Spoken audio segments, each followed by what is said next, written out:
Mr. Soros, if you're listening to this program, you're 85 years old, you scumbag. I know your background. You're a Jew. A self-hating Jew. I'll take you on because I have something opposite to what you have. And so I accuse you of that. I've been on the radio for 55 years. You know who I am. You're a scumbag. You're a traitor. You're a liar and a thief.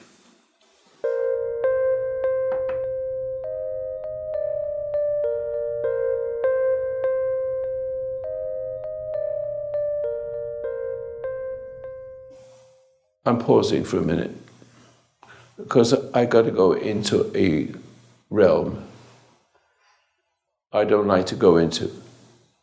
It's what's happening to your country. What you have seen right now with a certain person is rage towards him. And he's like a light. And not saying whether I vote for him or not, because just because he's the light doesn't mean to say there's other candidates too. But you can put it in your mind which one it is. But you can see that if anybody comes and becomes a light, and the ability to deal with intimidation, that is the key. You cannot be a president without, excusing me saying, pissing everybody off. That's bad. You can't appeal to everybody. You only need to appeal to, well, it's difficult to say, but I'll try to say it anyway. There are people who are really wicked, and you can't tell them from people who are temporarily wicked, and perhaps know that they are, and maybe not know that they are. But there are some who know that they're wicked and enjoy it. And so, when you start to shine, you actually draw people to you, but you also push people away and want to hurt you. Now, the proof that you are licensed, as the word, by God Himself and Jesus, the proof that you are the extension of Him, is the fact that people will come to you and understand you. Or maybe understand you for a while and forget it, and then come again and then get it. It may take a while for them to get it, but they're coming, like you do. And then there's those who really hate you. And this is what I want to talk to you about when it comes to warfare. We are going to have, how many times have you heard me say, years ago, warning civil war's coming. I don't know what day it is, but as I close to the date, it's there now. It's already beginning. In the next 2 weeks, in the next couple of months, there'll be martial law. God help us. Unless the people rise up and say, enough is enough. But you see what's happened. You got Soros, and he has succeeded in demoralizing young people, starting with the black Americans, because they're easier to corral. And the reason why they're easier to corral is because they're not too far from slavery, are they? In this country, they're not too far from slavery, just a generation maybe. So that you need to understand how it works. Every person who is intimidated and corralled in a what they call those, plantation. There's a plantation in every city, and black American people and others are drawn to that. Why are they drawn to it? Because it's very close to what's happened to the generations before them. And so the stories and everything is not finished yet. So you can tell a story and create hate, as if it was really happening. See that? And so it's equivalent. If somebody tells you that you know all about the terrible things they suffer and it's still around in other people, and are not able to sit in the front of the bus, things. They're not very far from in slavery, because I was here when they were hanging them, black Americans, and enjoying it in the South. It's not very far back there, and so therefore, the reaction of all outcasts, including black Americans. That's the reason why you get black Americans raising black or white presidents that love them, love their demoralization. See, that when you're demoralized, when you are degraded, for any reason, if you're hurt, if your mother and father, and you're born in freedom, but they take away your freedom because they argue with each other, and because they transform, transfixed, but cause to have, always difficult sometimes to make a transition from one idea to the next. But it's pandemic through the generations. See, so even in a free country, there is paradise lost through one man's sin and death through sin. So even when I came to America when it was a good country, but bad in the South, that's how close it was. See, still then. And we had the Civil War. It wasn't over, basically. The South was still the South. And they were still hanging black people, right? That was Martin Luther King, wasn't it him? He got shot, didn't he? Right. Mm-hmm. It's happening again now. Except it's backwards. It's those people that are doing it. The ones that were free are now doing it. They're corralled, and now a story is told to tell them. They've got welfare. But what does welfare do to a person? What is welfare to you? Are you going to have welfare to your sons and your daughter? You think they'll grow? You think they'll become anything? You can do it accidentally with a good attitude, thinking it's a good thing, and it isn't, to love your children. But I tell you, just to make it nice and clear, that mothers, when they give birth to a baby, oh, isn't he wonderful? Isn't he wonderful? Right? And they're all excited about it. Oh, it's not necessary. You have a baby, it's sweet. You don't have any feeling towards the child.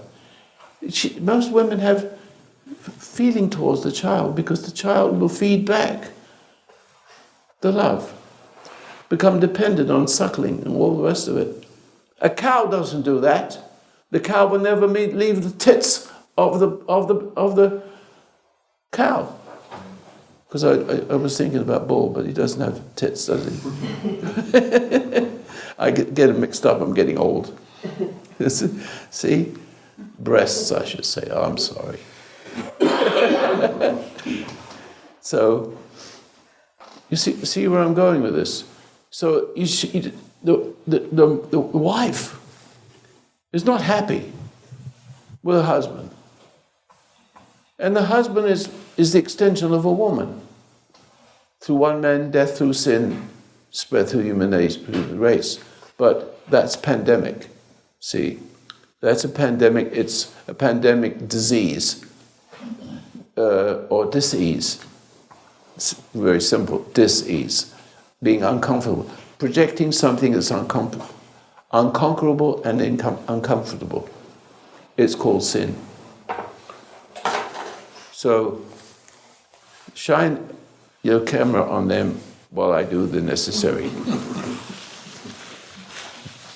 See, we don't have breaks like O'Reilly. He can blow his nose. And it's okay. I can't. because I speak for 2 hours. And I'm stuck. So what do I do? But you see where I'm going with this. So by talking to you about the women, which is not their fault, and by talking to you about the men who are born of women, so shall a man leave his mother and father because of this, because of Adam, the only person that ever sinned. Other people can choose to stay the way they are, like ISIS, and then they have to get worse. They have to get the goodies. And that's what murder is all about. Literally eating, killing other people, enjoying the radiation, the words is, you know that drink that when you have a pain in your stomach, the gas, and you put two tablets in the water and it fizzes. Alka-Seltzer. It radiates when you kill, when you demoralize. The person who reacts fizzes, and what's the word you use? It radiates. Yeah, but it gives off an aura, Yeah. a gas. I've seen it Gas. with Carbon dioxide. I've seen it with carbon dioxide, but it gives off a gas, an energy, and they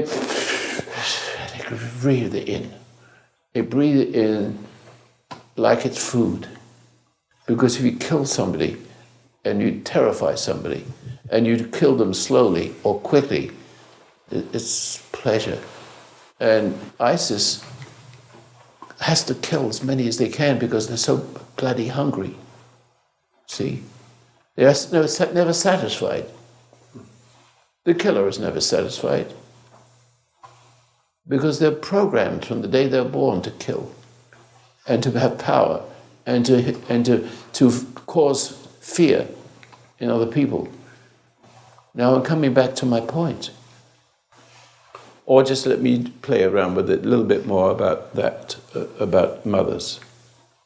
And mothers tend to make terrible mistakes and never see it because they don't understand what love is. They never had a husband. A woman hardly ever. Yeah, there's an exception to the rule, but it's not good enough if there's an exception to the rule because you only need 66%. You need 66 2/3%, I think, to win the leadership of any country. Some kind of relationship where there's more voting than less. So you have less people, less and less and less people, and more people who are broken. And the broken people will always raise the devil, who could be a tyrant or a gentleman.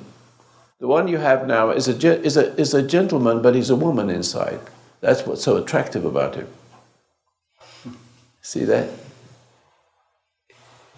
And there's more about him than you know. He's been programmed. He's very clearly a programmed person. He wasn't born that way. He was trained that way. He had the inclination to be that way. He had the correct properties, part black and part white. And then he's part communist, and then part Muslim. Huh? Muslim. Yeah, part Muslim. So you don't know where he's, but both. He doesn't care about America, but he rises to the occasion of all the generations that had politics as a form of warfare, other form of warfare. Slowly but surely you develop this system called welfare, so that more than half the country's in it. And those who rise to the occasion of that need, once it's planted and it starts to grow from generation to generation, you have more and more broken people, more and more dependent on other people working and paying taxes so they don't have to work, so they become entitled. And there's a whole lot of danger connected to that. And so this person rises to the occasion of that need, just like the drug pusher rises to the occasion of that need. And the person feels so much better after he's taken the a snort. See? He feels better, but it's worse. And so what is worse is more intemperate, correct? They're not happy. They want more of that, and if there's no more of that, what happens? They're going to look for it no matter what, because they're addicted. They have to have money, and if somehow it's cut off in a civil war, and there's no more money for them to come down, that energy can be turned out to you and me. They want to come after our money. They want to come after, take away our way of life. And there's hundreds, thousands, and millions of them. And there's George Soros. Mr. Soros, if you're listening to this program, you're 85 years old. You're a scumbag. Okay? You're the lowest. I know your background. You're a Jew. A self-hating Jew. I know what you did in Auschwitz and places like that. You saved your own life. I get it. You've become a Nazi, basically. And I would take you on any day. I'm 88, you're 85. You're hiding behind that money you stole from the Bank of England. I know you shorted it, got it. That's how you got the money. And everybody lost all the money over there. I know a little bit about that, but you're a scumbag and a degenerate. And so I'll take you on. You're 85, I'm 88. And we're both out of condition. I'll meet you in a, what they call those, where they fight in a... The ring. In the ring. Yeah, a cage fight. I'll fight you. And you won't even be able to start it. Because I have something opposite to what you have. And so I accuse you of that. And I want people to express that, spread it. Cage fight Roy Masters with Soros. And lead on, what's the company he does? MoveOn.org. What was that? Are you talking about MoveOn.org? MoveOn.org, yes, move on. You move on towards me. And it's to the death. Okay? I don't care how big you are. And we're both out of, you don't have to do any training. That's not fair. I'm not going to do any training either. I want you. I want to see what a coward you are. That's my, you want to fight against freedom? I'm free. You not take my freedom away. You are taking my freedom away, and I'm going to have you, if you have the courage, to even speak to me. Pick up the phone. Come and see me. I'm on the radio. I've been on the radio for 55 years. You know who I am. You're a scumbag. You're a traitor. You're a liar and a thief. Now, I want will the media pick this up? No. I'll take any one of them on too. It'll probably be a conversation. I'll mesmerize the hell out of you. I know how to overcome you. Now listen carefully. Anybody who's listening to me right now, and we will forget we have a small audience today because the weather's bad, but they're still nice people, thank you. So I'm going to talk to the camera just a little bit.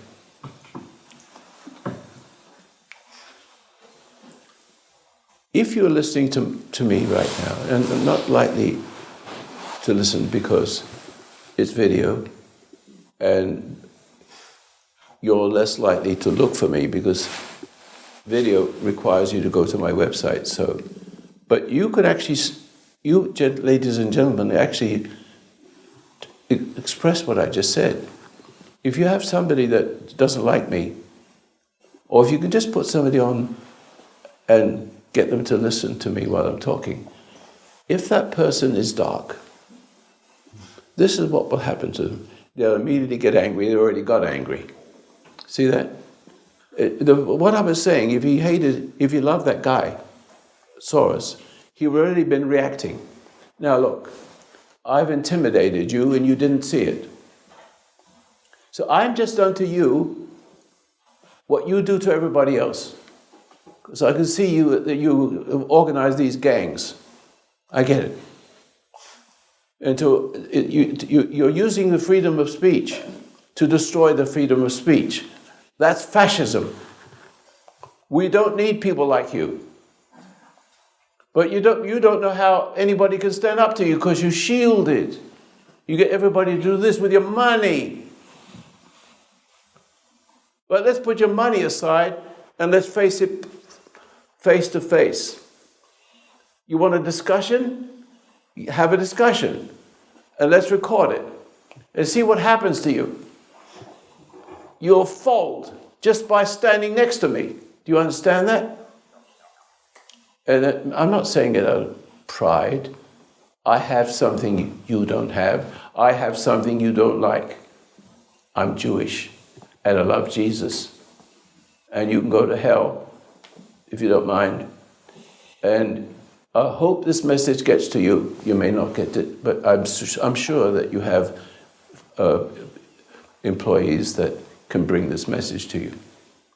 I mean this, you're a bad guy. And the media won't touch you because you pay them. And they're all bought and paid for, as are both parties. The Democrats are paid for, and the Republicans, thank you. Republicans, I didn't like to say the word, it's so smelly. Because you can see now where they're coming from. Yeah, all you need is a little bit of light in the particular people that were looking to be president. All had it to some degree, but only one has it the most. That's the one that wins. There's the one that people recognize, right? Right. So, I'm not saying who you should work to, but you know, that he's pretty bright. See, that's all. That's all. A certain brightness there. And they're all bright. This one's just like me. See, my mother used to say, what's on my lung is on my tongue. And that is the way it should be.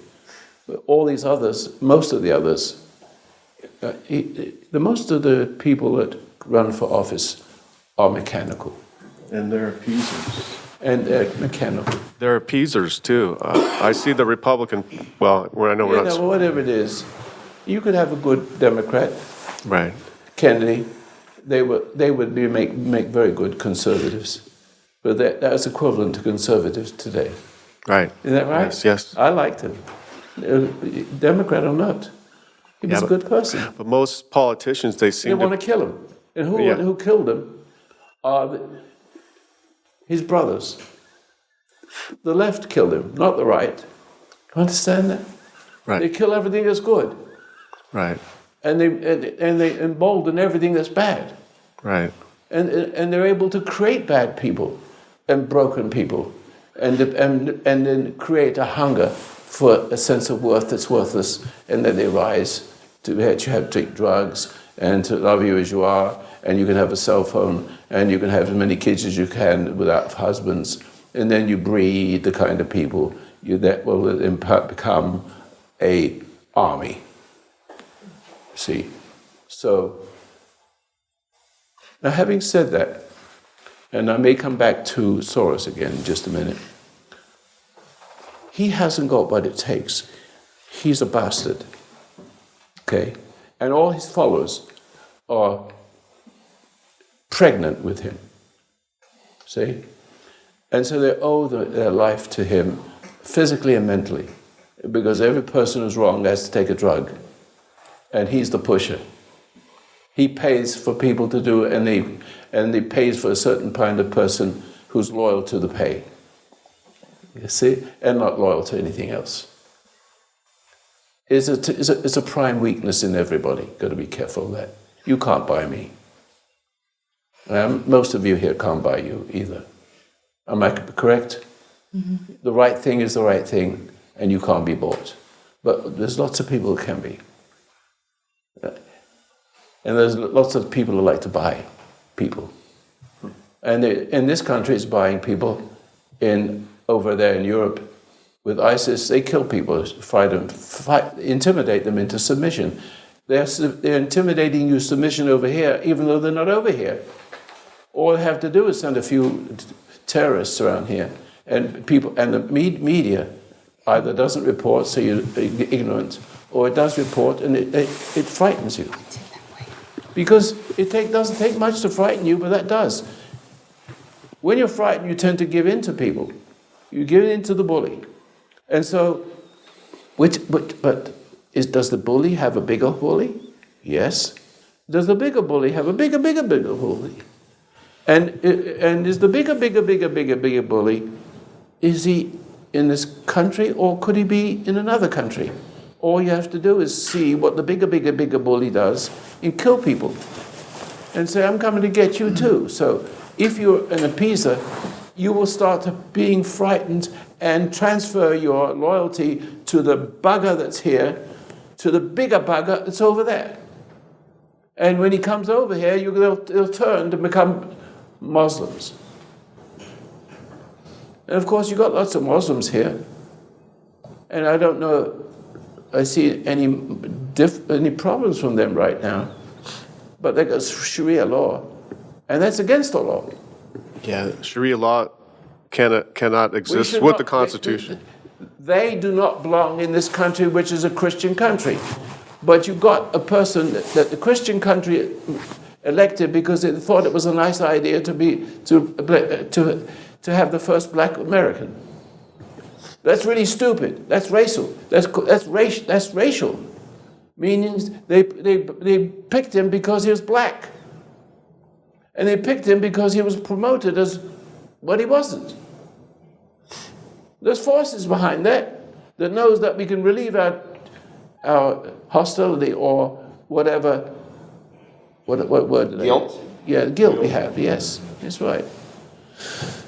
So these forces you need to understand. And what I've been talking about up to now, everything I've talked to up to now, all the things I've covered have to do with you reacting. And you react to your wife reacts to you, and you fight. And then one of you gives in and emboldens the other. It's right on a level. Men born of women are the extension of the rule, so shall a man leave his mother and father and be bonded to the woman and become one flesh. That is hell. That is the continuum. From generation to generation, if you want to see a common relationship between us, that we're all the same, so a pygmy in dark Africa, if you take the kid away from that and bring him to America, or an Aborigine from Australia, and you bring him over here, they take him out of the desert and playing around with eating kangaroos. You bring him to America and you put him into a good school. And so there are good schools and bad schools. We got bad schools, that's why we got problems. Okay? But let's take a good school. Take that baby, give him to a nice person, and raise that kid, and he'll be an engineer, a doctor, psychiatrist, whatever. Oh, no, psychiatrists, forget that. I forgot there's doctors also beginning to bother me. See? But you see, it is, and then he unfolds. Everybody has it, but it's the Constitution or the body of politicians that you have always play up to the worst in you. That's why you see all over the world revolutions, violence. You see it everywhere. Spoiling you in Greece, they got no more money. In France, there's no money. We put our soldiers there and relieve them of having an army, and then they create welfare, and therefore they breed in welfare and breed useless people in welfare. See? And so you cannot have freedom without virtue. Cannot have it. Where's the virtue in America? It's almost gone. You got a lot of people cheering now because somebody's standing up. Great. You've got a lot of people cheering. And that's because there's a fresh air. And it's still in them to recognize it, just like it's in you to recognize me. Is that correct? Right, yes. So we're recognizable. And whoever is I'm speaking about, without mentioning any names, is recognizable. See? And so you can choose anything, but I'm not going to say. I cannot talk about that. So you have to use your own, you'll still be my friend. But if you pick any one of them, they'd be okay too. This 17, any one you pick, they would have been good. There's always the better one. But the better one's going to be like me. You see this is, it would be an honor if somebody says yes. See, the person standing up, doesn't matter what happens, no matter how much he's got to give up. That's what a good man is all about. The trouble is, coming back to the men, what we have to be very careful of is losing our virtue. Or we're born in sin, so basically, as you come into the culture comes into you. So if you're born in Borneo, you would never have a chance. If you're born in ISIS, you wouldn't have any chance, you've got to be killed. There's very few people come free from that. You're born in America, you have opportunity to overcome your bad. You could be free to be bad, and then see it for yourself, and then suffer the consequences and maybe get better. The trouble is you've got churches and other, well, let's call it churches of all kinds, and mosques, who brainwash you. What do you think? If you're born in Borneo, you'd be a cannibal. If you're born into a Muslim family, you'd be a Muslim. But you'd be a Muslim because you're getting away from it. In America, you have a chance to get away from it, but I don't see them getting away from it. I'm born Jewish, but I get away from the rabbis. I don't need those freaking rabbis. I don't need those freaking preachers. I don't need the email almost. Imams. Imam. Yeah, imams. Thank you. Imams. What we need is dad. But the men don't have that. What I'm trying to say to men and to women, that what women wants is Adam back with that constitution of God in him. That's the only thing. The constitution of God is not written on paper.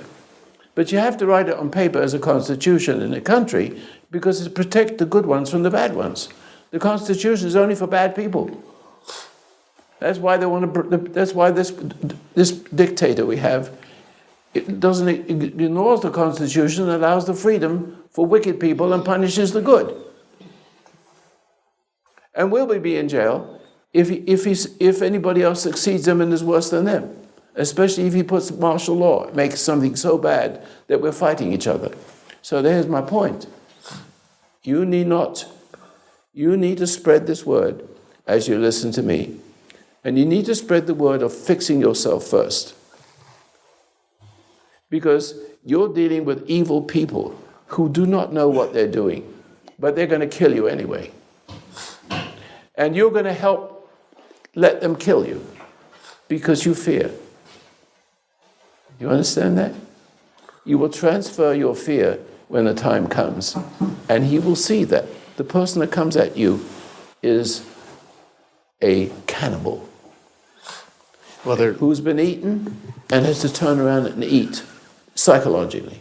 Yeah, they're looking for the fear in me. That's right. They don't see it in this other person, and they don't see it in me. See it. But if I don't have that fear, then they stay away. Yeah, people stay away. If God takes away the fear. Right. Now, I'm being religious now, a little bit, but not sloppy. I'm not a sloppy religious person. There is a God. And he created a universe it couldn't create itself. It's simple, just common sense. Except common sense by other people is not common sense. See, it's not. They will deny it, and all of the documentaries on science, even though they understand cause and effect, and the cause effect becoming cause, they don't understand the first cause. They make sure it's just here. And you can understand all the laws, but you have to understand who made the law. Does the law create itself? Can you have a law without someone making a law here? When the laws of physics are laws. You have to have a lawmaker. They don't get it. But they don't want you to get it. They just inspire you with all this photographic stuff, video stuff. Wow, wow, wow.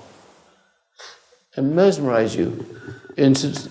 That's why we have less people believing in God, because of science. Yeah, the whole world is set up for us to get lost in the world and not find God. Because evil precedes us. So when we're born into sin, we're born into culture, and culture gets into us. And that's what makes an American. If it can get into you, in other words, if it gives you the freedom, if you are free, you will understand the one thing I said to you, just one thing. And I don't mean to hurt women's feelings. I don't mean that. I want the ladies listening to me to understand that seduction is temptation. And you don't know, you may have seduced your husband, but you've got to be careful you don't seduce your child. And you seduce your husband one way, you give him sex, and you own him. And he's addicted, just as he's addicted to sex and your approval, than the drug addict is to the pusher. It's no different. Got it? You could be guilty of stamp collecting and becoming obsessed with it. Oh, I got the biggest, I got a one for $25 million. Oh, I've got the only one in the world. That's a piece of paper. Rembrandt. On the wall. Feels very important every time he walks past it. See, this is Rembrandt. It's a piece, it's just nice. It's just, but God does differently. There's how can I say it? A principle. I'm missing a word here. But God does not create for himself. Like the artist does not create for himself. He creates for other than himself. And for the other than himself is his pleasure. Look what this beautiful picture I made. And then the artist is addicted to approval and money and power. He wants that feeling back. The entertainer wants to make you feel better. And then you applaud him, but you're actually getting worse. That's what makes people popular, is to rise to the occasion to make you happier by those who made you miserable. So it takes another form, entertainment, music. But it could be good music and it could be bad music. One has God in it, a spirit in it. It's beautiful. It brings tears to your eyes. It's so beautiful because he's discovered the laws of physics of music. See that? It's discovered. And so there's Rembrandt and all the rest of it. All the beautiful musics come from the Spirit of God inside a man. But when it comes back to, I don't want to spend too much time on this, but when it comes back to the artist as compared with God, God is happy. He has made a man and woman in his image, and he wants them to love him. But we got Beelzebub in the way. because that's in this first scene. All the trees you can freely eat. And just think of it in modern terms. All the trees you can freely eat, but not this one. And if you not take of the trees, you can live forever. I forget was another thing. What was it? Did somebody say something? No. In other words, if you'd live forever. You had the choice to live forever. Yeah. I forget how it was. They said everlasting life, I think. Everlasting life. Everlasting life. Yes. And so that's the reward. And that in the beginning was everything, where he fell from the constitution in his heart. That's what it was. God didn't speak to him in language. He doesn't speak to me in language. He speaks to me in a way I can't explain. But I know I don't know. So I don't make any judgments. I don't make a judgment of good or is bad. It looks bad. It may not be. Maybe you lost. It looks good. It may be good person, and maybe they're not. I just see one is nicer and one is not. But I don't judge them. I just look at both of them and just see what happens.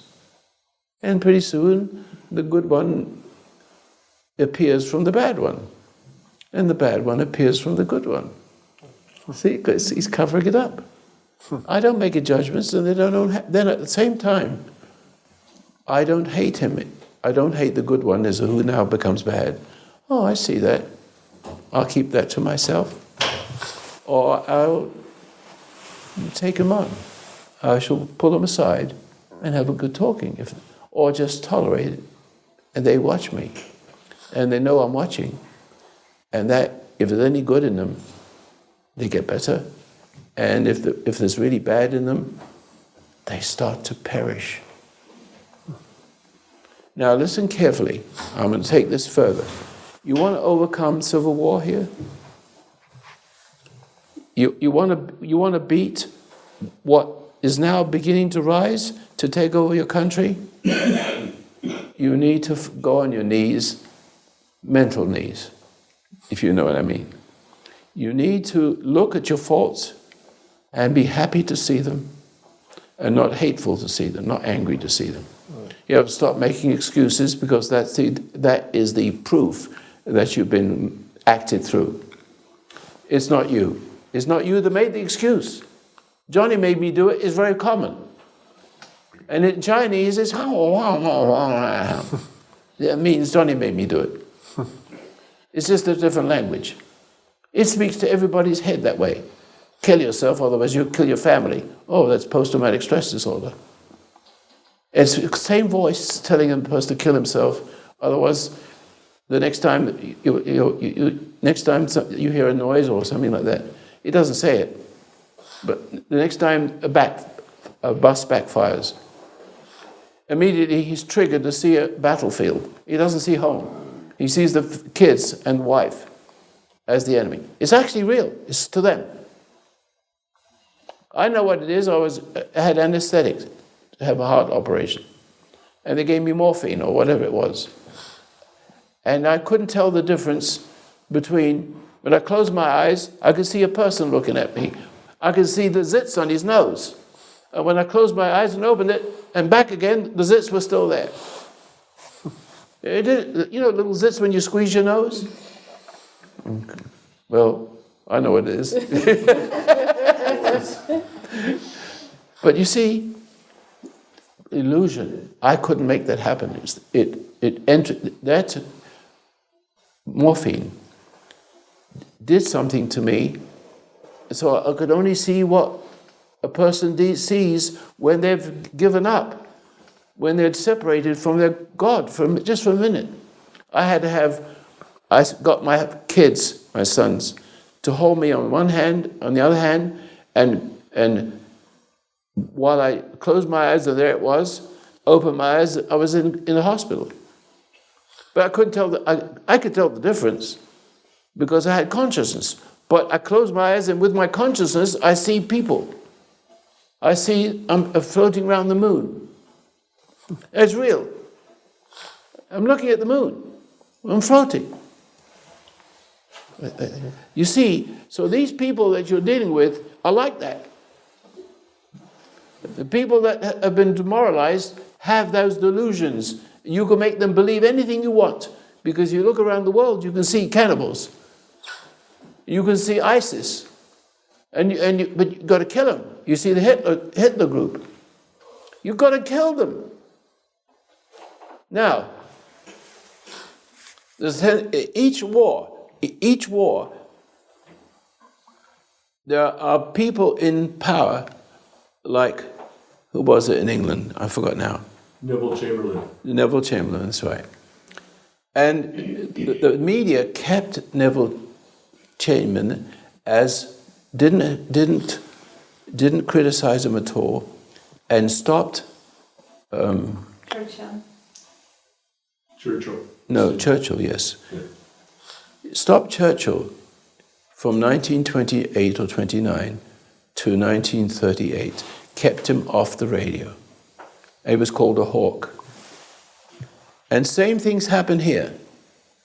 All the media have been bought and paid for to raise up the one that keeps us weak and appeasing. And Hitler wasn't anything. He was just a big mouth. And he did killed a few people. And he got away with it because of the conditions. It was just after First World War. See, and people were angry. And they got to blame somebody, and they always had to blame a group of whatever it is. Wherever you see genocide, it's always a smaller group, and the bigger group, or a bigger guy with a weaker guy, right? Because they're cowards. They have to take their frustrations out, and you have to have someone who permits it to happen. To call them Jews, or call them gypsies, or call them blacks. And they will buy it, and they will use that object like a scapegoat. They lay their hands on them and kill them. That's what happens to human beings. It can happen to you.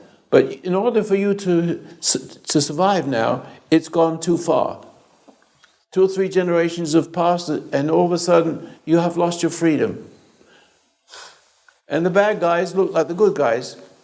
And the good guys, when they speak up, they make them look like the bad guys. See? Got it. And that's on the side of the bad guys. So that's emboldenment. The media is emboldening the civil war. So you should really not buy the newspaper or have anything to do with that, but that's just the beginning. You have to be prepared to be perfect. And your perfection will breed perfection. You have to, if you can't deal with your wife, every man now has to deal with his wife. Why? Because the women have been emboldened by the devil, and his name is Obama. There's no fault divorce. That is what it's all about, so she can get out, because she's the weaker of the two, right? Women are not as strong as men. And men are not supposed to use their strength to beat up women. But what's happened is when you open the door and you have a little fight, there's always something men have to learn.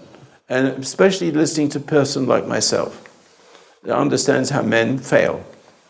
And when men fail, they give in to their wives. When they give in to the wives become more powerful. They're more seductive. See, they give in for peace because they've got children. And there's other reasons why they would give in, but they would give in and hate it and feel dirty. And then stop because they can't do it anymore. Then he gets angry because he's a drug addict. She's the pusher. And she doesn't know it. He gets more and more and more, and more is not enough. But still, that's the nature of man.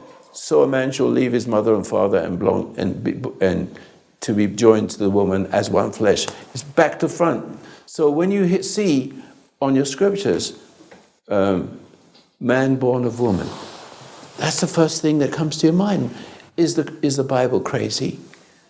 Well, what they talk about man born of woman? I mean, everybody knows what a man born of woman is. But it doesn't mean exactly like that. The man that's born a woman is minus something. And what comes to the woman is something he needs to take care of. See? Not fall in love, but fall from love. In other words, you don't fall in love. When you fall in love, you're falling from what love is all about. You get into the woman and she gets into you, and bang. The woman becomes a whore, and the man is enjoying it. See? He's weak. She's a whore, in a sense. Not meant, I don't mean to be rude, but if a man buys her flowers and a nice car, and she services him, that's a whore, right? She's turning her into, and therefore becoming more and more and more addicted. And then finding himself a slave instead of her a slave to him.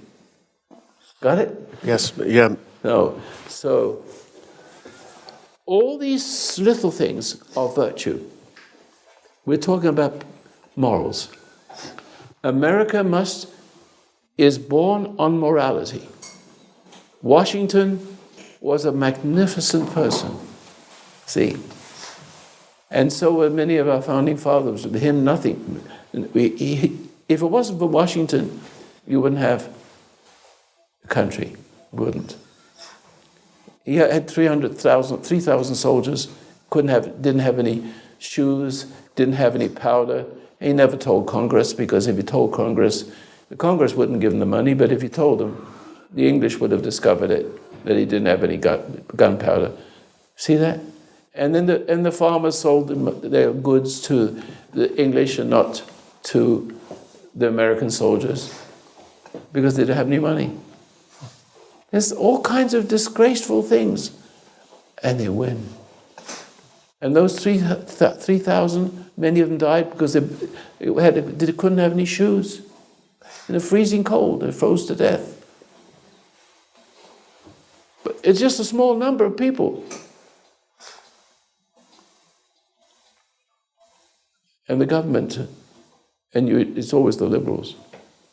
Liberals are people who support liberals. Liberal congressmen, liberal anything, always embolden perversion. Always, and it's easy, everybody has some kind of perversion in them. They're born with it, they're born into it, so it's easy to access. See? And it's not easy to find a real man. And the real ones often go to war to protect our country. Meanwhile, they come back to a country that's not the same anymore. They're not Americans anymore. They're just dope addicts and sex addicts. See? And dope even to appropriate medicine. See that? Even addicted to prescription drugs? Prescriptions, yes. So even that is seductive. And so we get sicker and sicker and sicker, and when we go to a legitimate force for a prescription, you're still a drug addict. You're only dealing with the anxiety and the symptoms as if the symptoms existed in a vacuum. See that? It doesn't. Cause and effect, there's always a cause. And the cause is the very beginning. Adam, Eve, so shall a man be joined to his wife and become one flesh. That's bass backwards. And that is the problem. And preachers don't understand that. If they did it, they wouldn't tell you, because they don't want to offend the women. I'm not offending the women, I'm offending the men for failing to understand this. Yes, men have to find God first. Yeah, no marriage until you find him.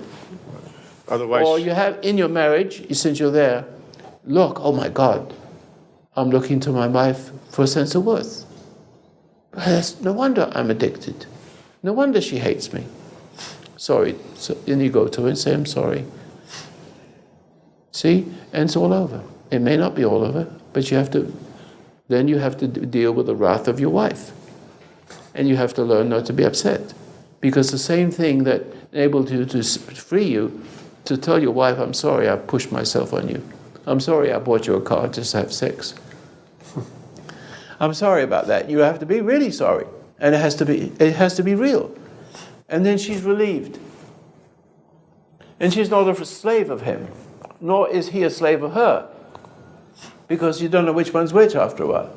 Correct? You see what I mean? She gives into him, and he gets into her, but she gets into him. And she gets into him changes his identity. He becomes more addictive to women, and he's beginning to become feminine himself. So then you can she can birth a child, a male child. What's that fellow by the name of Williams? Who committed suicide? Robin Williams. Ronald Williams. Robin, yeah. He was so infected with his mother that he tried to become a man by weightlifting and football and doing all the things the best he could be to overcome the feminine side. That was Bruce Jenner. The more feminine he became. Yeah, Bruce Jenner. Yeah, that's Bruce Jenner. That's right. And then he committed suicide because he couldn't stand... That was Robin Williams. Yeah. Two different people. That's right. But and the doctors are wicked. They just took off his penis. I don't know what they put it back in there. I don't know what they did. But it's insane. He's still a man because you can hear his voice when he talks. It's a man coming out. I think it's such a weird. He committed suicide. No, Robin Williams was a comedian. Bruce Jenner was the athlete. Two different people. Which is one that committed suicide? Robin Williams. He That's was the one. He was a He's the one that comedian. Makes all the jokes, right? Yeah, he was. Yeah, that's the one I'm talking about. Yeah. But he didn't change his No, sexuality. But one of them changed it. that was Bruce Jenner. Yeah, that's right. And he also wanted to be a stronger man and be very open and successful in being a man. And most people doing the weightlifting, big, strong, woolly men, they think their muscles is a man. They're trying to overcome the feminine side, to get away from the feminine. They don't understand. They don't understand it. They only are driven to be. They're driven by forces they don't understand. And you are all driven by forces you don't see. See, my friend over here, I just spoke, Wendy over here, she gave me permission to talk about it. The control principle can be so subtle once you get overcome. Once you overcome and give in. Once you get intimidated, and that means you're emboldening the bully. In her case, it was a mom who was a bully, cruel. And she came into my house one day, and I said, we had a nice talk, say, take care, which is, a lot of people say that when she goes out the door. All of a sudden, she stops. And the reason for it is because I'm not the same. When I say it, she becomes conscious of it when Mother said it, and other people would say it, who are not whole, like Mother, or not perfect, but you don't know how imperfect they are. They say it because they don't shine. I shine a little bit, therefore, what I'm saying appears to her where it wouldn't appear to anybody else. If that was the key to keeping her crazy. And so, but she saw it. And we had a conversation for it, and she was free. Because when a little girl, her mother was cruel to her, very cruel. And as she slammed out the door angrily, the idea, I'm not going to be, what was it? She would say, take care, Yeah. and I would make sure I took no care. That's right. I couldn't say that. She makes sure the opposite. Rebel. And she had a life like that. But she couldn't see that when anybody said take care, that one, and there's maybe others, that one would trigger the same behavior over and over again and you wouldn't see it. It's a hypnotic state. It is equal to hypnotic state with a suggestion. put in there by Mother, who's not a hypnotist, but a tempter. And that is a hypnotist. Now, are we getting somewhere? Now, having said all that, if you want, and my audience, if you want to, there's a civil war coming. And you are beginning to see the beginning of it is the intimidation, the nerve of using the free speech to take another person's free speech away. And they don't see anything wrong with it. And you've got to be very careful how you fight. And you have to learn, like a certain person, you've seen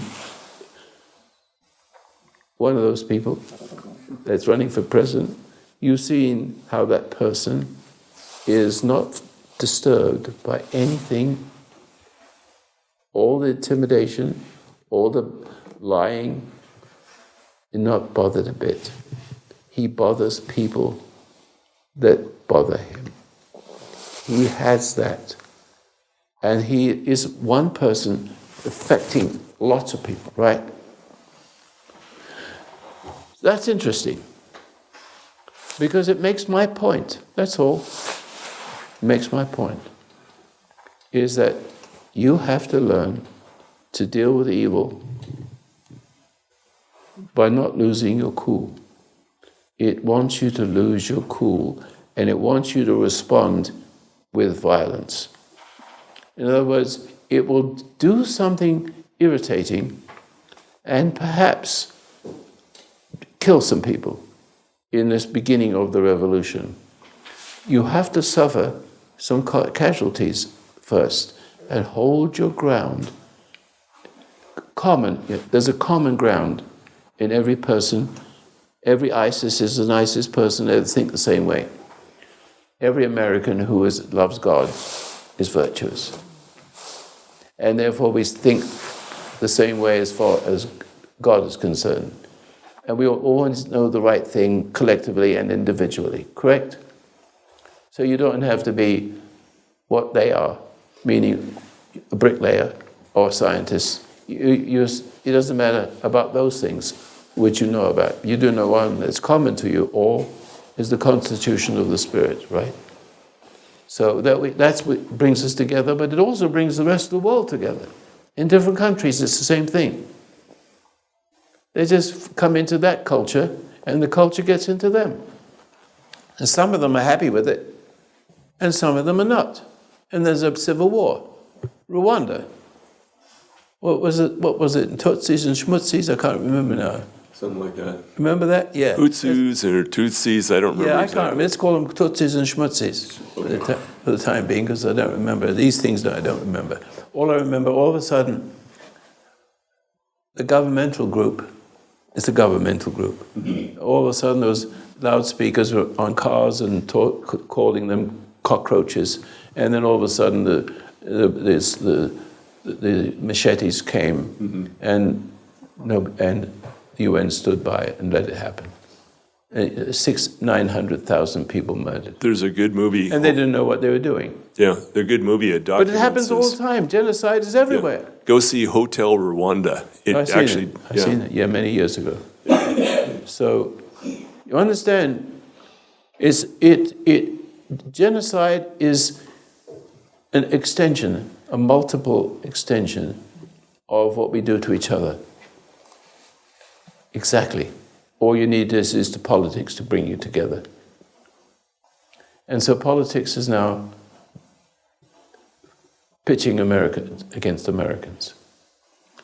You got the scumbags, which I spoke about in the beginning, bought and paid for, mostly on welfare. Sorry about that. And so they're bought and paid for.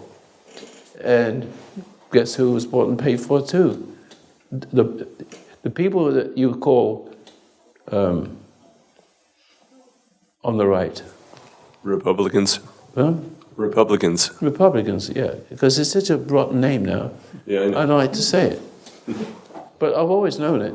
What's the reason why we're so broke? Because they're in cahoots with each other. They They're sell like out. husband and wife. The husband keeps giving in to the wife. And the kids don't know what to do.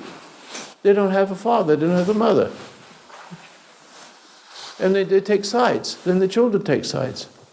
Or try to. And now this is what you got. Left and right. So the Republicans, you can see it now.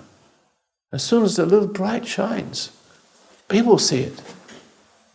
That's civil war. But I want to warn all the people, just understand me, that they must learn not to hate the enemy. So now, Jesus says, love your enemy. But that's lost in the translation. See, transliteration is, if I said, if you want to translate this, yes, I was on the bus yesterday, and I had my eye on the seat, and a woman sat on it. We know what that means, don't we? Yes. Translate that into... if you translate that into Hebrew, you'd have a lot of people who are confused. It's better to cut off your right arm than you see, that too. It doesn't mean that, but it's a metaphor, correct? But you wouldn't take it as a metaphor because this man is solid. He says, cut your eyes out. If your eye offends you, cut it out. There was a whole nation of people cut their eyes out. So you've got to be careful translation. Love your enemy does not mean kiss his butt. That's appeasement. Love is this. Ready?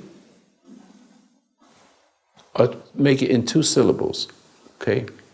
Love, don't hate your enemy. Don't hate means love. Don't be upset, don't be resentful, don't be annoyed, don't be irritated. Because if you have any one of those, you'll give in or you become a bully. You just become stronger than the person that's pissing you off. Or you become an appeaser to the person that's pissing you off. Pardon the expression, it makes it a good mark on the person's brain when I use language like that. See? So I don't want to piss you off. But the point is, coming back to, Soros.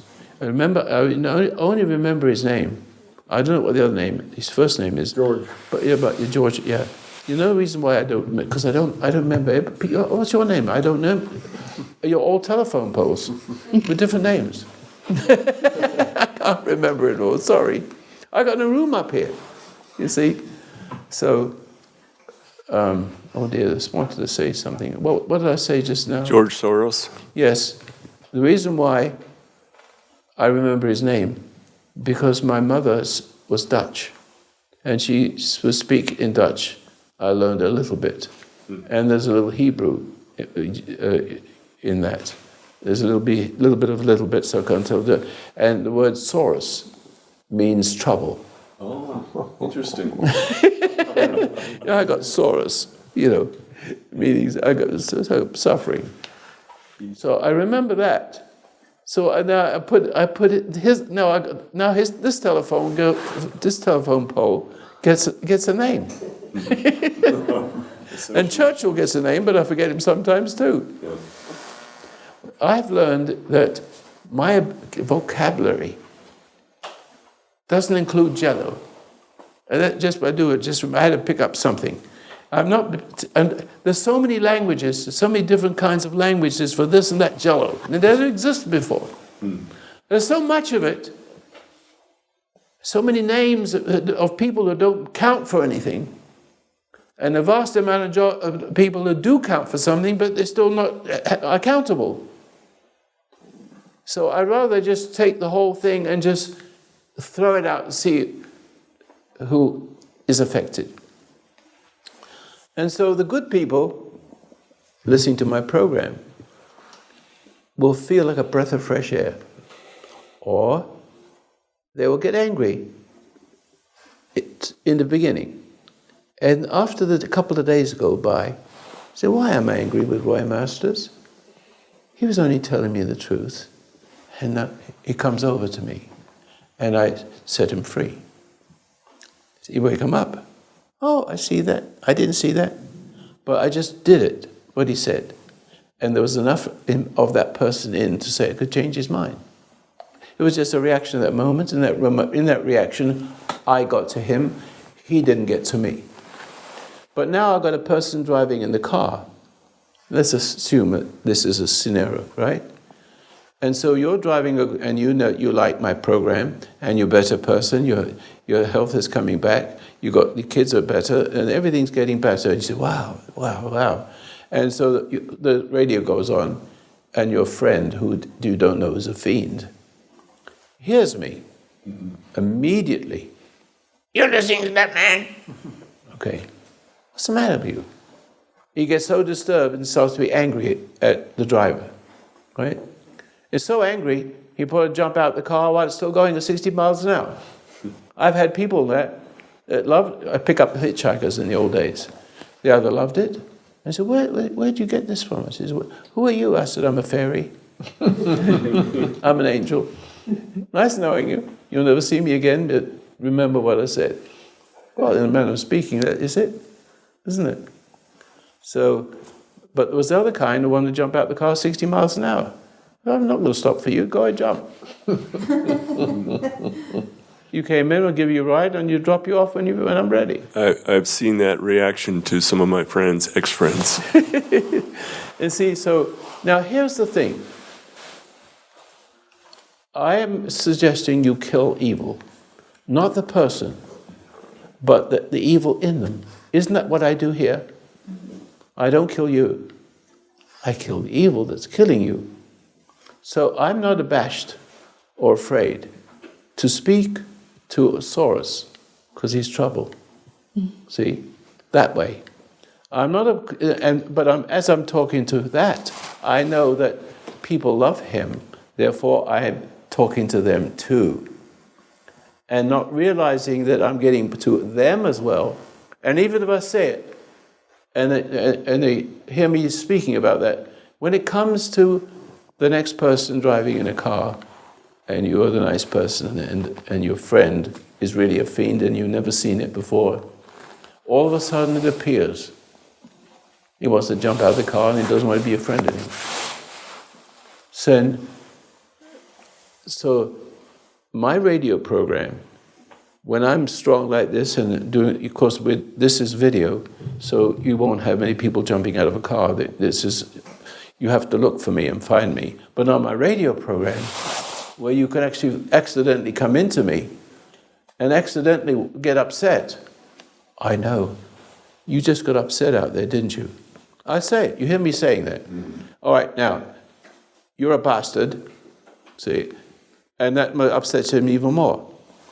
And so I just did to you in a different way, but similar, that you do to people. You upset people, I just upset you. But I didn't upset you with something cruel. I said, truth, you are a bastard. See, that does it again. I said, now I own you. Have you heard me say that on radio? Yes. And that is how I kill the enemy. And you don't see anybody calling me. We don't get any calls of complaints, maybe to the management, but not to me. They are afraid. When I say I'm a hypnotist, it's not hypnotism, I'm a counter-hypnotist. Do you understand the difference? Because I was one, because I was looking for answers in those days, I acquired the skill. When I acquired the skill and tried to apply it to human beings in the Institute of Hypnosis, so I opened a place. Within months, I discovered that people are very suggestible, and you can make them do anything you want except cure them. They become addicted, or they begin to hate you and come back anyway. To want to torment you, and I never got tormented, that's how I understood it. I can remember the day when somebody got better, thank you for getting me better, thank you. And the next time they come, they're still thanking you less, and pretty soon they're worse. I can tell you a little story to illustrate that. One of the people came in the early part of my work in the Institute of Hypnosis in where was it? Houston, yeah. It's 35 years, 40 years ago. His name was Dave. And he had terrible headaches. Terrible. You know how it could kill you. My mother died from terrible headaches. You see, so I tried to get her to see there's anger in there, that mom is anger, and she wouldn't, she died. It's a long story, she dropped dead here in America, coming to visit me and my wife and my kid when I'm moving around and doing my business. She dropped dead in the hotel. And that was it. But it was all because she was troubled and was angry at God for God to take away my father from her. She was very dependent on him. She's a good woman, but she had this thing inside. I couldn't get it. I was too young. I was too young to understand that. Oh yes, his name was Dave. And thinking about it, I got a call about 30 years later. He says, "You're Roy Masters?" I said, "Yes." He got my private telephone number. I don't know how they got it.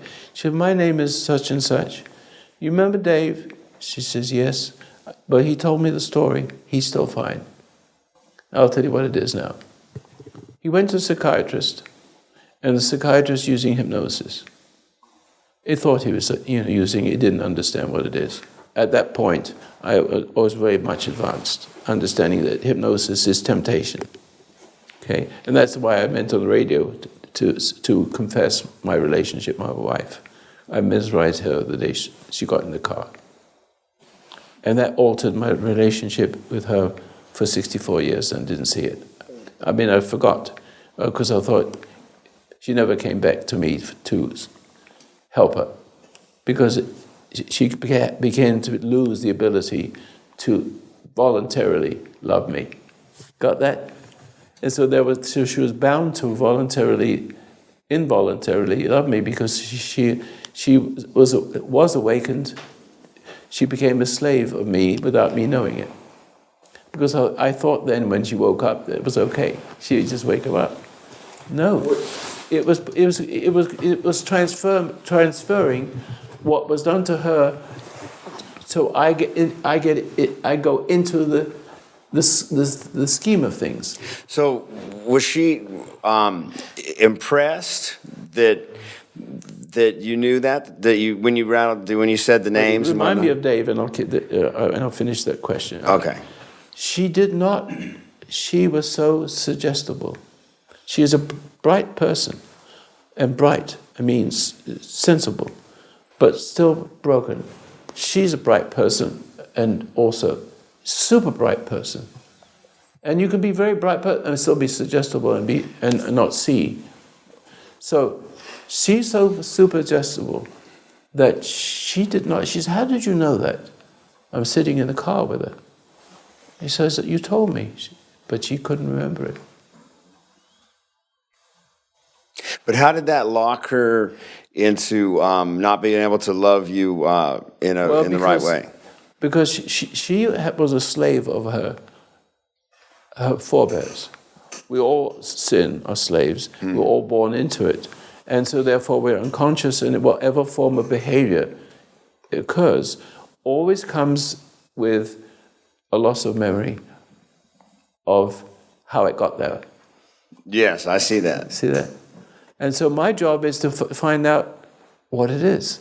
But the thing is, when you open up to me, which you wouldn't open up to anybody else, you wouldn't open up to the bartender, it wouldn't do you any good.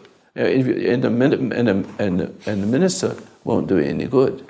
It won't do you any good because they don't know what the hell they're doing. They're just teachers. Right. They just teach you words. So you're just a puppet on the stage. See, that's all. That's all you ever be as a Christian. I'm sorry, I'm saying you still be nice people. Don't get me wrong, but you're still not there. You're still not where God is. You're just a false Christian. And so, if the Christians of the first century would come back to the Christians of today, the Christians would persecute them. See? I had this happen to me that I can illustrate. I was in an automobile accident, and I lost my short-term memory as a result of a head injury. But you probably got angry. No, it was from the physical. Oh, well, you bounce. can't help that if you're knocked unconscious. So, Yeah, I understand that. So, but I went to several doctors to try and find out, what was wrong. And I finally found a therapist who understood and had gone through different things with other patients. But when I realized that she understood the place that I was in, I could see how a patient could fall in love with the doctor. Yes. That's transference. Very well said. Very well said. And you go right back to being a servant to another servant, into another situation. See? You're right. And so, come back to Dave. So, he had these headaches and they're very bad, but he tells me a story about the psychiatrist. And there's another story beyond this, I don't want to go into that, which is me at warfare with that psychiatrist, and me at warfare with the system and being in jail and taking over the jail. See, and having to want to get rid of me because I was helping too many people. But it was hypnotist practice spells in cells, that's how bad it was. They got me rid of me because they charged me with practicing medicine without a license, and that's what I'm doing now. And I never stopped. See? So I still do it. I'm helping people without a license because I'm a preacher. But I am a preacher. I'm not like them. I'm not like them. I'm like Jesus. Him.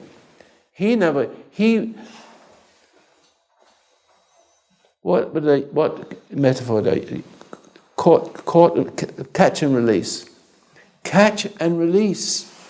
Catch and release. That's what I do. And if you want to come, you come because you want to come. Camaraderie kind of thing, right? It's nice. You talk, all of a sudden you've been coming for a long time, you saw that. That's neat. That is very astute. You actually saw it. And in other words, you almost got better and you got worse. Because you could have got, not that you did, but you could have gone the way with her because you knew she was smart. Therefore, you were attached to the smarts, knowing more than you, hoping for something better. See that? It becomes addictive, it can be. Depends on who it is.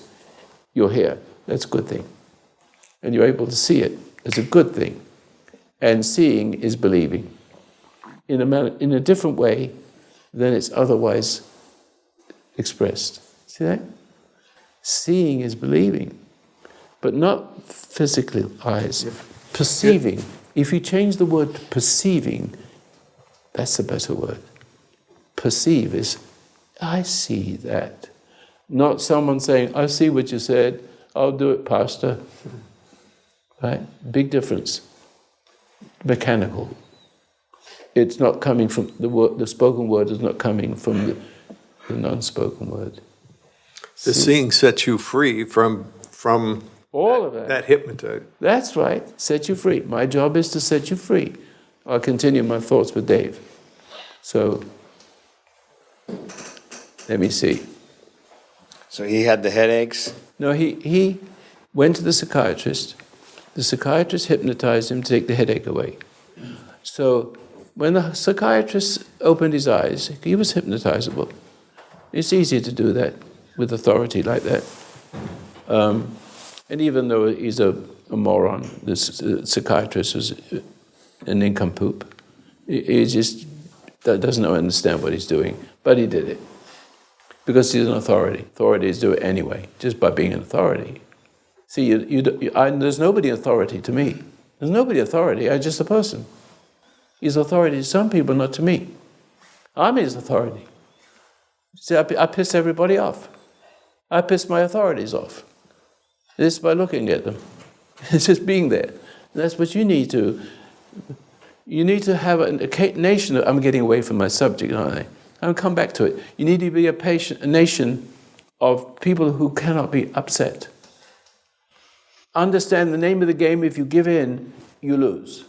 If you give in emotionally, psychologically, if you want to call it psycho-illogically, you're finished. So you have to take the first wave of cruelty and warfare, because it's designed to get you to look like the bad guy, to make your reaction bigger than theirs that caused the reaction, and that justifies them to do more to you, and it repeats itself until you lose. When they strike, you have to be in your center. Got it? If not, as a nation. Now, how do I do this? How do I get this done with a small number of stations? I have 90. How do I do that? I don't know, but God will make it willing, make it possible. I'm hoping that you will spread the idea of the 7-minute meditation. Just pick up the phone. And people you know who are not well, say, I just know you had a problem. I just want to tell you what happened to me a little bit. And then you go over there and you go to the 7-minute meditation. Fair enough? That's all you have to do. You don't have to proselytize. Don't need to. So, no, it's almost 11 o'clock. Is it 11 o'clock? What time is it? Quarter to 12. Quarter to 12. Can you believe I've been babbling this long? Time disappears, doesn't it? Let me finish with Dave, and you can hold that. Oh, Dave is in his grave, so I don't know.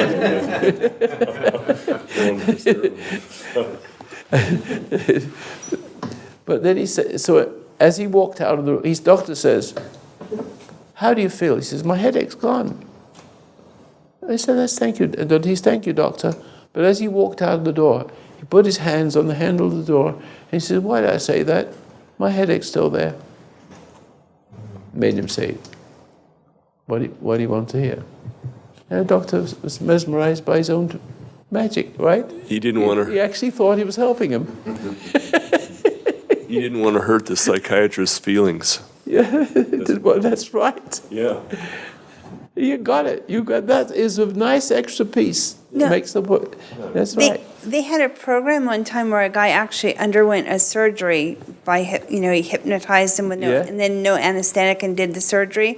And I saw a thing a couple months later where the guy said he was in excruciating pain, but he just didn't want to say anything. Wow. Yeah, it was. Yeah, it's fascinating. So you remember no pain, but it was pain, but you forgot it. Is that what it's saying? No, he. Oh. No, I see what you're saying, though. What's she saying? I want to hear what you have to say. No, they were doing like a 60 minutes or something like that, and they were doing the power of hypnosis. Yeah. And this hypnotist said he could hypnotize a person so they could have surgery and not need any anesthetic. Yes. So the guy, hypnotized the patient, and the patient went through the surgery. And the patient said, "Oh, it was great. No problem. No, I didn't need the anesthetic." But he was having agony all the way through. Yeah, a few months later, they interviewed him, and he said, "I was in excruciating pain. I just didn't want to say anything." There you go. I That's the same thing as I just said. Yeah, I had that exact same thing happen to me when I was a kid. I went to a dentist, and he used too much Novocaine, and I chewed on my lip, right, and messed up my lip. And my dad got upset. And he said, well, told my mom, take him to another dentist that doesn't use Novocaine. So they took me to a dentist that used hypnosis, right? I went in, and he had me stare at the little dental light, and he was going to drill on a cavity, right? So he told me I wasn't going to feel any pain or anything. And he started drilling on my tooth with no Novocaine or nothing. Hurt like hell. And then, halfway through, he asked me, he says, "This is not hurting, is it?" And I said, no, it's not hurting. Hurt like hell. Exactly. So anyway, coming back to Dave. So what was Dave's problem? It was very easy. He was giving in to his wife. That's it, and getting upset about it and giving in to his wife out of guilt. He has secret guilt. when he is angry towards his wife. The wife is a nice lady. But because he resented his wife for whatever reason, he felt guilty about it. He got angry. But then he would appease her again, and she'd take advantage or rejected him. Either way works. Because he wants something from her. See, that's the reason that when a man wants something from her, then he becomes addicted to either pleasing her to get something back, or being a bully, see, and getting angry. But he was a nice guy, so he would go along to get along, but resent it at the same time, having done it. And then he'd go along to get along, but he couldn't stop the process, and it became terrible headaches. All I had to say is stop hating your wife. See, all I had to say is he went into that state of hypnosis. That's what he came for. But instead of making him go to sleep, I used it to wake him up. I know how to use the hypnosis because he's a hypnotic person. In other words, I need to take over what other people did, but I'm not going to do the same. See, but I made the mistake with my wife. You see, I told you about that. But I thought that was a little fun. But that was before Dave. You see that? And I still didn't see it for a long, long, long time ago, how it had a long-term effect. See, a long-term effect because she couldn't say no. And she'd be nice. And so I would that's nice, but she didn't get the kind of affection that kind of situation requires for them to love you. See that? And so, because I'm not a person that gives compliments. I'm not a person that says, oh dear, this is such a wonderful dinner. There's all that, flowery stuff. Well, you were playing, so she transferred the role onto you, but then you weren't playing the other part of it that she was getting from the family. Smart. That is smart. That's it. So then the conflict and then the conflict grew because I never was reacting to it. She got angry and angry and angry and angrier, and I never responded because she wants me to respond and I can't, because I'm the person. I've become different. See that? It's still the same person in front of her. And so eventually she threw her keys and her papers away, So yeah, I remember you Social talking Security. about that. Yeah. And she threw it away as throwing away her identity. See that? But she's getting better now. She's getting better. So I got to her and said, look, I just realized something I have to share with you. But the minute she could see that, it's a long time, 4 years, things getting worse and worse and worse and worse and worse. But it's still married. I always, I'm honorable as far as that's concerned, or everything's concerned. So I eventually saw that. I could see that was my little game I was playing. I was 24, and I'm used to being in the military and making my buddies do what I want. As an entertainer, of course. But it went deeper than that. It meant I began to control the officers. See? A couple of officers came, I was doing my duty, and they said, can you hypnotize people? I said, yes. Can you hypnotize us? I said, yes, sit down, please. And they went to sleep for the rest of the night. Didn't know what happened. It actually causes amnesia. A lot of people can hypnotize and know they are, but they can't stop it. They don't lose their consciousness, but they can't stop.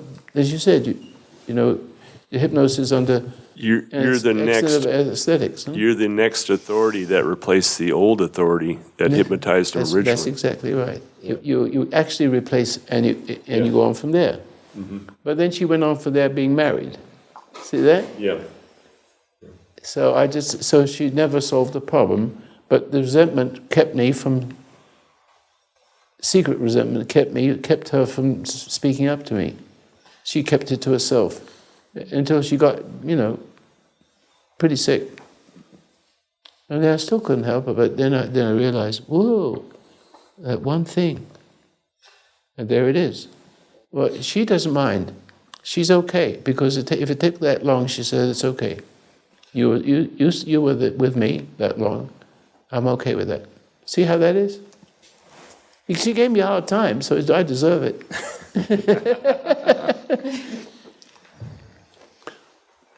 But to the average person, that would come out, hit me, hit me, hit me. That's how it would come out. See, fight backwards or forwards. What I didn't react is the magic of the enemy that was in there, and also, well, I don't know if I was the enemy because I already had gone past that. See that? But still, she couldn't get past it because I hadn't revealed it to her.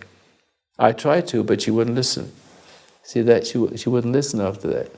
She would listen to other people, and I'd have to pull them away. I had to pull her away to getting caught up with this person. They're sitting in one city, one's losing his eyesight, and the other person sitting in a wheelchair. And I tell you a little piece of the story is these two people came to work for me, one, then another, and they worked on the grounds. They're nice people. There was a nice relationship, and they just did their thing, but they had another side to them. And they saw the suggestibility of my wife. Before you know it, she was paying more money out because they're so nice. They did fix, they're so obliging. They did everything she wanted. She felt in control. And that was the illusion. See that? And then pretty soon, she's giving her credit card and everything else, and she's writing checks for people who don't exist, and trusting him and not seeing if the work is done. I found out that it's a long story. When I found this out, I had to tear her away. She would tear her away, meaning, got to get it back. But not by using the old means, just by spiritual strength. And I said, now look, first of all, she wouldn't see what they did wrong. She justified it, see? And so I thought it was a link then. It transferred it to them. And she was rewarding them for supporting a sense of worth, which is worthless. So again, this time it was strength, but not hypnosis. It's strength. No, why can't you see this? I can't see it, no. Pull, now listen to me. These two people are going to die. Oh, really? No. You watch it. Watch them wither away. And within a year, one man goes blind, and the other person's in a wheelchair, almost died. Okay? And they're both finished. Why is that? It's the way I dealt with them. Because I gave them a second chance. So now I say, when I asked them why they did this to my wife and hire people that didn't exist for 2 years, okay, they would look at me and stare me in the face and they wouldn't say anything because they see that she was losing her memory. Okay?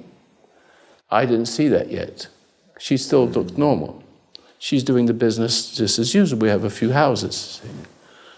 So I think we have about 12 houses, which is not very much. But it's enough to have an income so I don't have to take a check from the foundation. See, so... but she where was I now?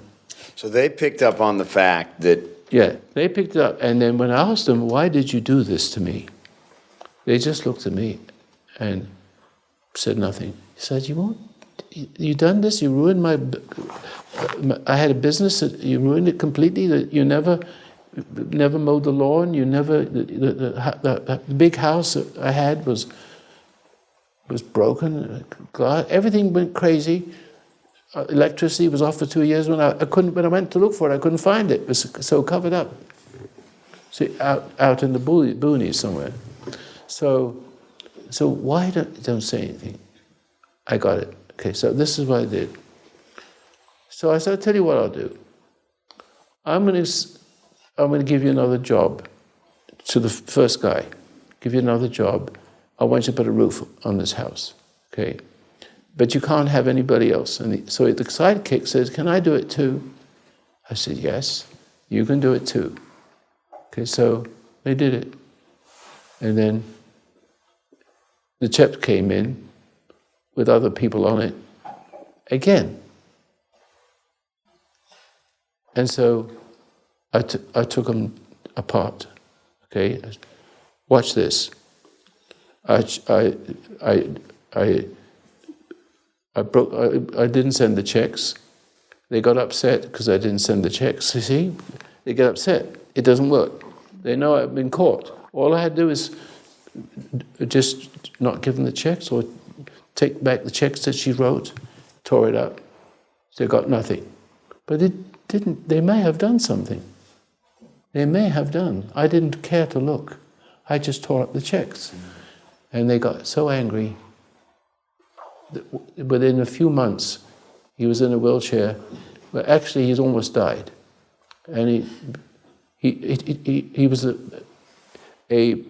tenant of one of those houses, and he smashed the house inside. You know, so it took $5,000, $6,000, $7,000, $10,000 to fix it. But that's okay with me. I'm all right with that. He got what he deserved. The other day, I was sitting out at Walmart. I think it was Walmart. Anyway, it doesn't matter where the place is. And I heard a voice saying, "Hi, Roy." It was his sidekick. I couldn't recognize him. Couldn't recognize him. "Is that you?" He says, "Yes, I'm sorry." I hugged him. He said, "I'm losing my sight." He's a wonderful crack shot with a pistol, you know. But I was good to him. I helped him a lot in different ways. And so I hugged him. I let it go. But he's still going to lose his eyesight. Now, I don't know how. Now, I'm trying to tell you, what I'm trying to telegraph here is what you have the power to do to kill what's going to, inside the enemy, kill the will to hurt you and to turn it in on themselves. And so you give them one of two, listen carefully to this, you give them one of two choices. One is good, because it's coming from your goodness. Your good, whatever there's goodness, God's goodness in that non-response. What helps you to not respond, he takes the anger away. So I don't know how to be angry anymore. I don't know how it's done. I don't know how. And I won't say any more, because I've gone through all kinds of situations which I don't care to talk about. But I do not know how. And no matter how much you try, the more upset you get, because you're a living cannibal. You want to eat something of me, which happens if I give in. If I see that, if I yield, if I appease, if I go along to get along. I do none of the sort. I don't appease. I don't fight. But the adversary senses that and feels like he's missed a meal. That he needs the energy to justify, he needs my energy to justify hurting me. But since he doesn't get the energy, he's just wasting his energy. He's wasting it, no matter how many hundreds of times. He can't sleep. He starts to die, or he starts to get better. Because as part of the implant, there's part of that which comes from one to the other. You lose your identity, and you get an identity. So when you're fighting an identity which is God-centered, you're playing with fire, a different kind of fire. Follow that? Mm-hmm. And so, but the bad guys will give you two options, both wrong. So you get upset, or you give in. But you're dead both ways. And you can't escape it. Because there's no escape from being upset because you've been separated from God, who can upset the upset, overcome it. And so you're subject to the person, and you take on the identity of that person or the love of that identity, the slave of that identity. And then pretty soon you got something in them and you take it out on your kids. So you go, so I get a woman calls up and says, I'm impatient with my kids, what can you do? There it is. It's passing on to the kids because the kids are easy and nobody sees it and they can't complain to the police. See that? Yep. Now, I've covered the waterfront. And Mr. Soros, you got your challenge to try to get me. You probably want to kill me because that's your nature. You're a Jewish Nazi. And that's the self-loathing Jew. Correct? Knock it off. I want people to understand this. And all the people that listen, everybody who loves you is going to be affected by me now. But it isn't me. Just want to say, you're playing with the wrong guy. Okay? And I'm going to help out my fellow Americans to understand this. And they don't care. They'll forget. Whatever happens, they just don't understand what I'm saying, but they're screwed anyway. They're going to try harder. That's it. That's when they expose themselves. Stay calm. So in the revolution to come, it has to work that way. You cannot be intimidated to lose your cool. If everybody stays, you've got to let them set fire to things a little bit. Just a little bit. Just hold your powder. Keep your powder dry just for a little bit. And then comes the common intuitive time, if you have a good leader, to take them like, it was like going out of, I don't know, just like putty, overcome them. And if I could, in the Second World War, if I knew then what I knew now, this needs to be, as a 4-star general, 3-star general, once said to me, he said, this needs to be in where they West Point. This needs to be this will multiply the ability of a person to survive by at least 10 times. A person who has this and goes into battle is the 91st Psalm. Read it. And then the 10,000 will be falling on the right side. You remember that part? Mm-hmm. You read that. And you read it in the modern English language, which is the modern version, not the old-fashioned version. And it comes out much more clear. Can't touch you. Can't touch you. And there was a metaphysical force. Evil is a metaphysical force. Good is a metaphysical force. In other words, the materiality is between the two. The materiality of everything is between the two. There's a movie that was made in the 1950s. Spencer Tracy's in it. It's called Bad Day at Black Rock, and it captures exactly what you're saying about not being intimidated by the intimidator.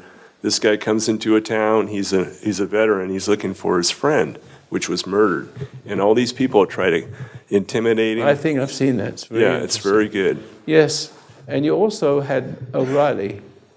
I was an interesting moment because I just turned the TV on, and just in time for him to say, talking to another person, he says, "You don't want to overreact to that, because I did that a couple of months ago, and he ruined me. He got to me. I see it." I said, maybe he's listening to Roy Masters, who knows? Could be. But there's a common knowledge that you do this if you react, but you don't know how to stop it. Yeah, you lose once you do that. Yes, so what I'm helping with you is a little meditation exercise. You may not even need it. As long as you can be aware. See, what I'm trying to find is the tickle point. Like, take care. and others. That's what I look for. And as they see it, and because I'm a counter hypnotist, my demeanor is in like I'm a hypnotist, but I'm an unhypnotist. See, so I have an energy field, and so when I come into the other energy field, it's automatic. I don't have to do anything. It happens through me into that person, and they can't see where it's coming from. But eventually, if they understand it, it's only because I'm bearing witness who I with that which I spoke about just now, without trying to say it over and over again. It's a living thing, and so is the energy, or the energy of the adversary. He wants to live off that energy. And I want to blunt him from taking it from me. Mm-hmm. And so God loves me so much in that moment, he gives me more. And see, but if you try to give yourself to people, there's only so much you can give. Yeah, it's true. Right? You waste yourself away. That's right. See, this is a nice group. I know I did most of the talking. But the point is, I see you following me. And you said things better than I could say them. I appreciate that. You said it. I forgot what it was, but it was good. It was right in the moment. Well, I think this 2 hours doesn't feel like 2 hours. Doesn't feel like 2 hours to me, does it? I want to just finish up a little bit to make it more spiritual. I don't feel time. There's present. Animals live in the present, right? They're not aware of it. I'm living in the present, but with a presence of the present. So I can actually see, all of a sudden, a 7-year-old, I walked down the school stairs, and there was a pyramid that had a flat top to it, gratings around it so kids couldn't fall off. I remember coming down the stairs, looking over the railing. All of a sudden, I wasn't unconscious. I was kind of conscious because I knew what I was doing. You know, I had a fight with 12 kids. My mother came and looked for me. I was on my last one. You know, that kind of thing. But it's very vague in my memory.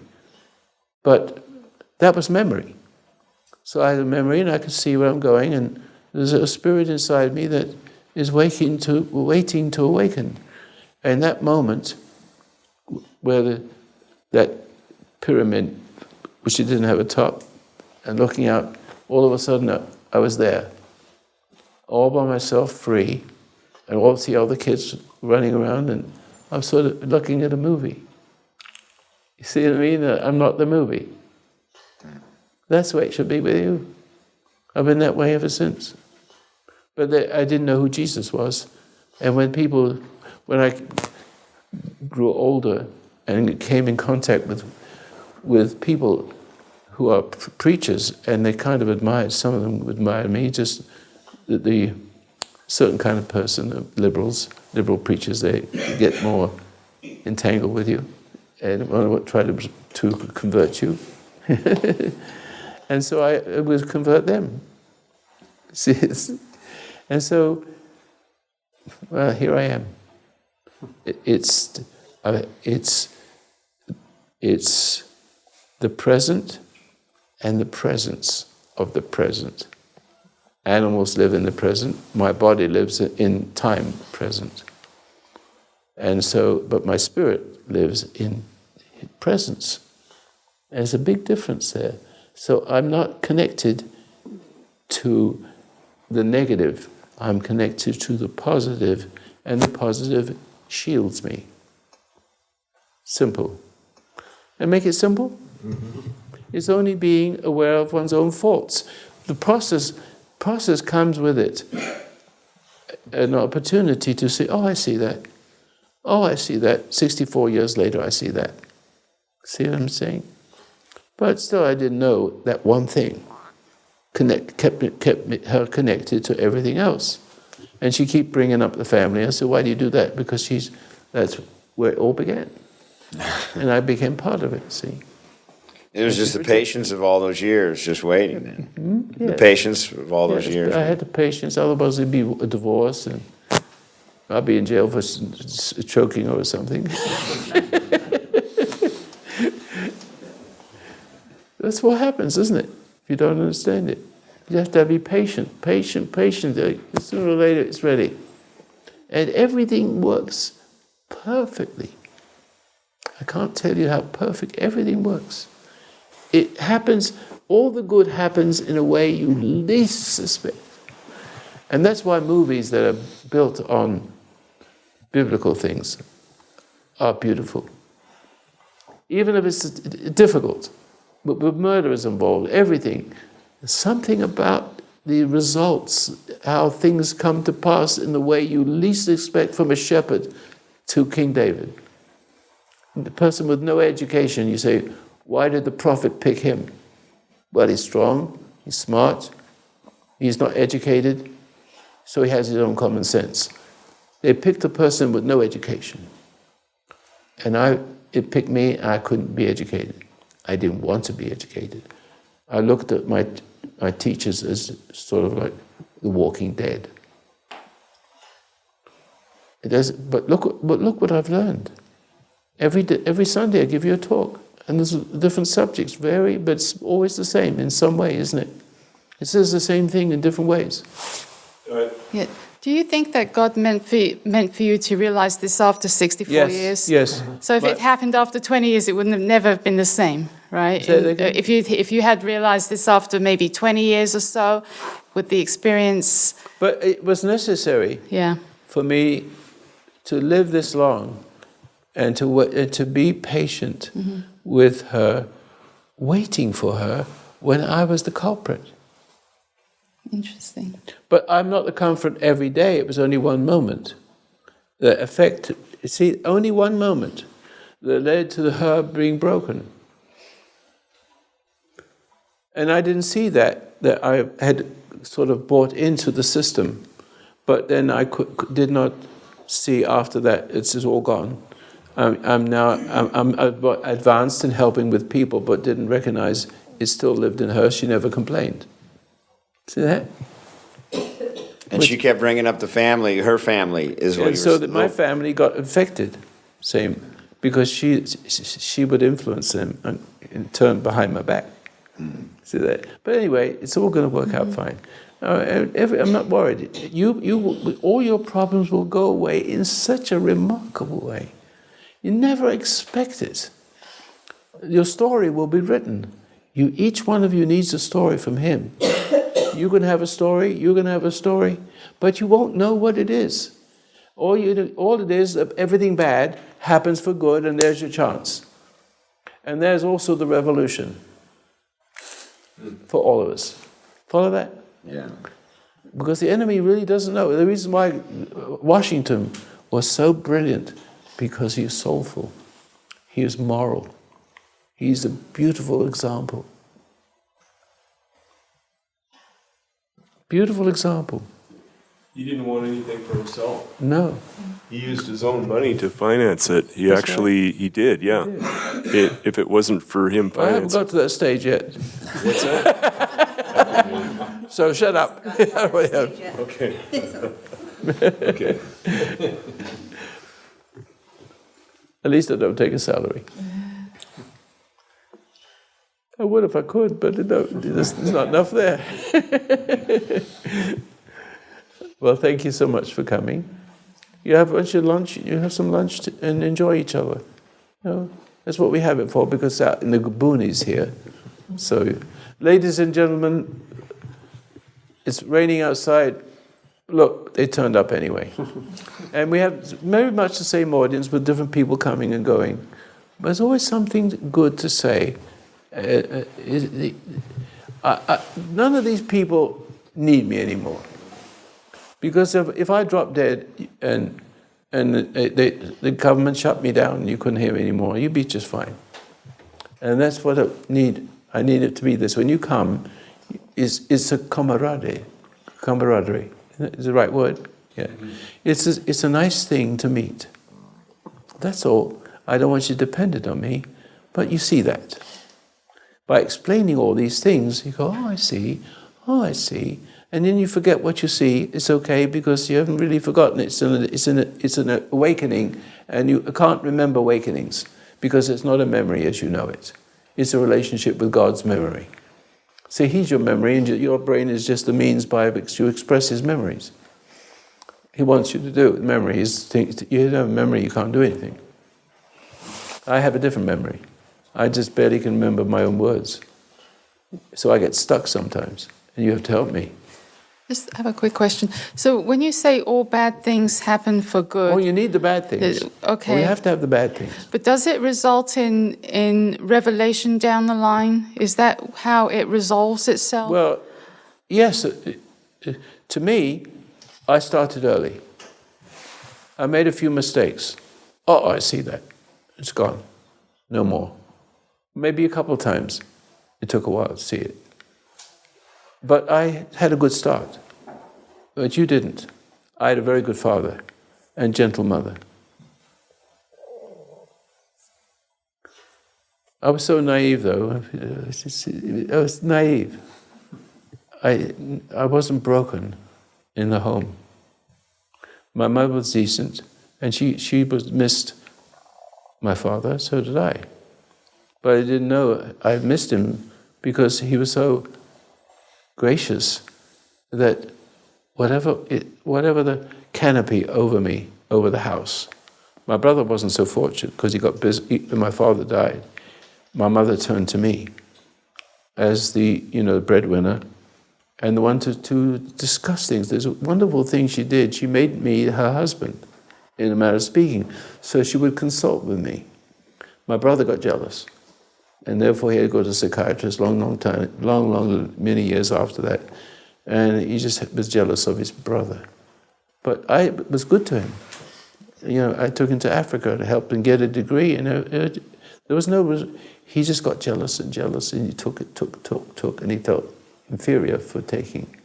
One can either be gracious and thank you, and go on, or you get dependent, but you don't say anything about how you feel towards. You just keep taking and taking and taking, and the more you take, the worse you get. The more inferior you feel, because there's no graciousness there.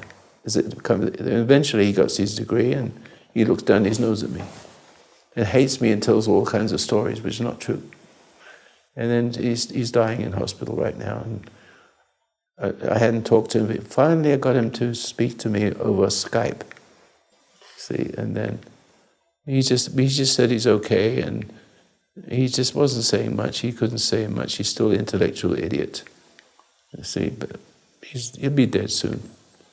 I chased him. He would never call me back. Never. And his sons begin to see. Anyway, it's a long story. But the point is, I have no education, but Jesus didn't either. He taught people in school, didn't he? He went to the synagogue when he was a kid, a younger person, and taught in the. Very interesting. I'm not invited to the synagogues,